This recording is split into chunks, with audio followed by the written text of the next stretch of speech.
দুঃখের সময় দান, সুখের সময় দান। আল্লাহ বলছে জান্নাতি বান্দার পরিচয় সে সর্বদাই দান করে।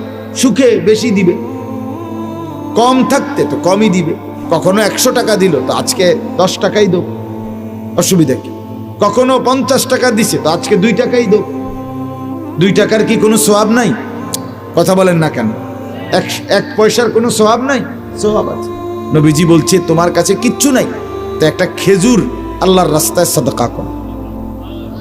ওয়ালাউ বিতামারা, খেজুর। নবীজি বলছে খেজুরও নাই তো ওয়ালাউ বিশাক্কে তামারা, খেজুরের যে ভিতরে দানাটা আটি, খেজুরের দানা আছে না, ওইটা পরিমাণ কিছু আল্লাহর রাস্তায় সাদকা করো। এরপরে নবী বলছে এটাও নাই, এই খেজুরের আটি এত ছোট্ট কিছুও নাই, তা এক কাজ করো। নবী সাল্লাল্লাহু আলাইহি সাল্লাম বলেন ফাবি কালিমাতিন তাইয়্যিবা, কাউকে একটা ভালো কথা বলো, তাহলে এটাও আল্লাহর রাস্তায় সাদকার সওয়াব।